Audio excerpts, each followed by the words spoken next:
ಸ್ಪರ್ಧೆ ಮಾಡ್ತಾರೆ ಅದು ಉತ್ಸುಕರ ಇದ್ದಾರೆ ಅಂತ ಹೇಳ್ತಿದ್ದಾರೆ. ಯಾರು ನಮ್ಮ ಬಸವರಾಜಣ್ಣ ಅವರ? ಅವರು ನಮಗೆಲ್ಲ ಪೈಲಟ್ ಕ್ಯಾಪ್ಟನ್ ಇದ್ದಂಗೆ. ಹೌದು, ನನಗೆ ಡೆಲ್ಲಿ ತೋರಿಸಿದ್ದು 45 ವರ್ಷ ಹಿಂದೆನೇ ಕರ್ಕೊಂಡೋಗಿದ್ರು, ಇವತ್ತೆಲ್ಲ ಹಾಗೆ ಕರ್ಕೊಂಡೋಗಿದ್ರು. ಹಂಗಾಗಿ ಅವರೆಲ್ಲ ನಮ್ಮ ಕ್ಯಾಪ್ಟನ್ ಅವರು. ಅಪ್ಪ, ನಾನು ಹೈಕಮಾಂಡ್ ಟಿಕೆಟ್ ಕೊಟ್ಟರೆ, ಹೈಕಮಾಂಡ್ ನೀವು ನಿಂತ್ಕೋಬೇಕು, ಸ್ಪರ್ಧೆ ಮಾಡಬೇಕು ಅಂತಂದರೆ ನಾನು ನಿಂತ್ಕೋತೀನಿ. ಹೌದು, ನಾನು ರಾಜ್ಯಸಭೆಗೆ ಪ್ರಯತ್ನ ಮಾಡಿದ್ದು ಸತ್ಯ. ರಾಜ್ಯಸಭೆಯಲ್ಲಿ ನಂದು ಒಂದು ಹಂತಕ್ಕೆ ಕೊನೆ ಹಂತಕ್ಕೆ ಬಂದಿದ್ದು ನಿಮಗೆಲ್ಲರಿಗೂ ನನಗಿಂತ ಜಾಸ್ತಿ ಮಾಹಿತಿ ಇದೆ. ಅದಾದಮೇಲೆ ಕೆಲವು ಇದರಿಂದ ಒಳ್ಳೆಯ ಒಬ್ಬ ಕಾರ್ಯಕರ್ತನಿಗೆ ಕೊಟ್ಟಿದ್ದಾರೆ, ನಾನು ಅದನ್ನು ಸ್ವಾಗತಿಸಿದ್ದೀನಿ.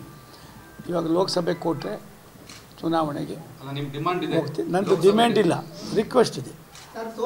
ಇವರು ಮಾಧುಸ್ವಾಮಿ ಅವರು ಒಂದು ಮಾತು ಹೇಳಿದ್ದಾರೆ ಸರ್, ಸೋಮಣ್ಣವ್ರು ಬರಲಿ ಬೇಡ, ಬಟ್ ಸ್ಥಳೀಯರಿಗೆ ಟಿಕೆಟ್ ಕೊಡಲಿ ಫಸ್ಟು.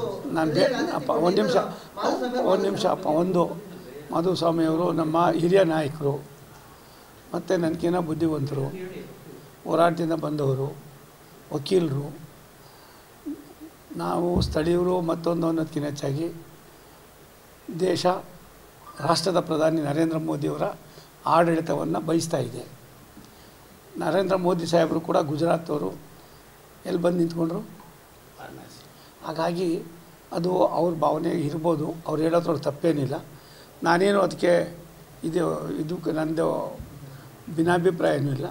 ಸರ್ಕಾರ ಮತ್ತು ಇದು ಹೈಕಮಾಂಡು ಕೊಟ್ಟರೆ ಟಿಕೆಟ್ ಕೊಟ್ಟರೆ ಒಂದು